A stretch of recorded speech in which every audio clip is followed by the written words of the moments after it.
આખો ગુજરાત અને આખા દેશની જનતાએ નરેન્દ્રભાઈને ફરીથી 400 પારના સંકલ્પ સાથે સરકાર બનાવવા જઈ રહ્યા છે ત્યારે આ પાટણનું કમળ પણ નરેન્દ્રભાઈની તાકાત બનવા જાય એની અપીલ કરવા માટે રાજ્ય સરકારના માનનીય સિનિયર કેબિનેટ મંત્રી બળવંતસિંહભાઈ અને હું ને અમે બધા જ ભરતસિંહ ડાભીનો પ્રચાર કરવા આવ્યા છે અને લોકોએ નક્કી કર્યું છે કે જે 5 લાખની લીડનો સંકલ્પ છે એથી આગળ વધારે 5 લાખથી ઉપરની લીડથી કમળ ખીલવાનું છે અને નરેન્દ્રભાઈની તાકાત બનવાનું છે। ગુજરાતની 25 લોકસભામાં કમળ ખીલવાનું છે અને મજબૂતાઈથી એ નરેન્દ્રભાઈની તાકાત બનવાનું છે। હું આપને કહું કે કદાચ એમનો કોઈ વ્યક્તિ સામે કોઈ નેતા સામેનો વિરોધ હોઈ શકે અને સ્વાભાવિક છે કે વિરોધ એમની લાગણી દુભાણી છે પરંતુ આખો દેશ અને આ ગુજરાતના પનોતા પુત્ર નરેન્દ્રભાઈ માટે લોકોને ખૂબ પ્રેમ છે। લોકો નરેન્દ્રભાઈને પ્રેમ કરે છે એટલે નાની મોટી કોઈ પાર્ટીના કોઈ આગેવાનથી જે કંઈ ભૂલો થઈ છે એમણે વારંવાર માફી પણ માગી છે પરંતુ જે કંઈ ભૂલો થઈ છે એના કારણે એક વ્યક્તિ સામે એમનો ગુસ્સો છે એ વ્યક્તિ સામેનો ગુસ્સો છે આખી પાર્ટી સામેનો નહીં। નરેન્દ્રભાઈને લોકો ખૂબ પ્રેમ કરે છે જે કંઈ ભૂલ થઈ છે એના માટે પાર્ટી અને તમામ લોકોએ વારંવાર અને આ તો બહુ મોટો વિશાળ મનવાળો ક્ષાત્રત્વવાળો સમાજ છે વારંવાર એની માફી માગી છે પરંતુ લોકો નરેન્દ્રભાઈને પ્રેમ કરે છે અને નરેન્દ્રભાઈને પ્રેમ કરે છે ત્યારે ક્ષત્રિય સમાજે પણ નરેન્દ્રભાઈને ખૂબ પ્રેમ કર્યો છે। તમે જો એમની દરેક સ્પીચમાં છે કે અમારે મોદી સાહેબને અમે ખૂબ પ્રેમ કરીએ છીએ। એમનો જે રૂપાલા સાહેબે જે કંઈ નિવેદન કર્યું છે એમની સામેનો વિરોધ છે અને એમની જે લાગણી દુભાડી છે એમનો રૂપાલા સાહેબ માટેનો વ્યક્તિગત વિરોધ છે પાર્ટી માટેનો વિરોધ નથી। જો આપને કહું કે ચૂંટણીઓ દર 5 વર્ષે આવે છે અને 5 વર્ષમાં 5 વાર આવે છે।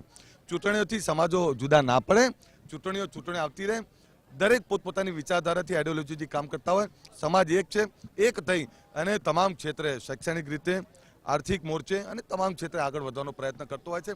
કોઈ એક નિવેદનથી સમાજને કોઈ ફરક ના પડે। વડગામમાં કોઈ વિરોધ નહોતો થયો। કાર્યાલયનું ખૂબ સરસ રીતે ઓપનિંગ કર્યું, સભા પણ સરસ થઈ, માત્ર એ તો 2-3 લોકો હતા।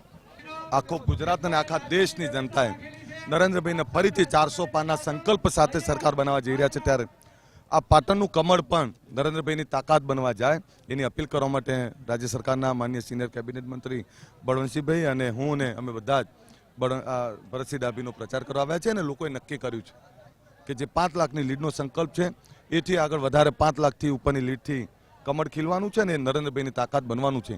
ગુજરાતની 25 લોકસભામાં કમળ ખીલવાનું છે અને મજબૂતાઈથી એ નરેન્દ્રભાઈની તાકાત બનવાનું છે। હું આપને કહું કે કદાચ એમનો કોઈ વ્યક્તિ સામે કોઈ નેતા સામેનો વિરોધ હોઈ શકે અને સ્વાભાવિક છે કે વિરોધ એમની લાગણી દુભાણી છે પરંતુ આખો દેશ અને આ ગુજરાતના પનોતા પુત્ર નરેન્દ્રભાઈ માટે લોકોને ખૂબ પ્રેમ છે। લોકો નરેન્દ્રભાઈને પ્રેમ કરે છે એટલે નાની મોટી કોઈ પાર્ટીના કોઈ આગેવાનથી જે કંઈ ભૂલો થઈ છે એમણે વારંવાર માફી પણ માગી છે પરંતુ જે કંઈ ભૂલો થઈ છે એના કારણે એક વ્યક્તિ સામે એમનો ગુસ્સો છે એ વ્યક્તિ સામેનો ગુસ્સો છે આખી પાર્ટી સામેનો નહીં। નરેન્દ્રભાઈને લોકો ખૂબ પ્રેમ કરે છે જે કંઈ ભૂલ થઈ છે એના માટે પાર્ટી અને તમામ લોકોએ વારંવાર અને આ તો બહુ મોટો વિશાળ મનવાળો ક્ષાત્રત્વવાળો સમાજ છે વારંવાર એની માફી માગી છે પરંતુ લોકો નરેન્દ્રભાઈને પ્રેમ કરે છે અને નરેન્દ્રભાઈને પ્રેમ કરે છે ત્યારે ક્ષત્રિય સમાજે પણ નરેન્દ્રભાઈને ખૂબ પ્રેમ કર્યો છે। તમે જો એમની દરેક સ્પીચમાં છે કે અમારે મોદી સાહેબને અમે ખૂબ પ્રેમ કરીએ છીએ। એમનો જે રૂપાલા સાહેબે જે કંઈ નિવેદન કર્યું છે એમની સામેનો વિરોધ છે અને એમની જે લાગણી દુભાડી છે એમનો રૂપાલા સાહેબ માટેનો વ્યક્તિગત વિરોધ છે પાર્ટી માટેનો વિરોધ નથી। જો આપને કહું કે ચૂંટણીઓ દર 5 વર્ષે આવે છે અને 5 વર્ષમાં 5 વાર આવે છે। ચૂંટણીઓથી સમાજો જુદા ના પડે, ચૂંટણી આવતી રહે, દરેક પોતપોતાની વિચારધારાથી આઈડિયોલોજીથી કામ કરતા હોય, સમાજ એક છે, એક થઈ અને તમામ ક્ષેત્રે શૈક્ષણિક રીતે આર્થિક મોરચે અને તમામ ક્ષેત્રે આગળ વધવાનો પ્રયત્ન કરતો હોય છે। કોઈ એક નિવેદનથી સમાજને કોઈ ફરક ના પડે। વડગામમાં કોઈ વિરોધ નહોતો થયો। કાર્યાલયનું ખૂબ સરસ રીતે ઓપનિંગ કર્યું, સભા પણ સરસ થઈ, માત્ર એ તો 2-3 લોકો હતા।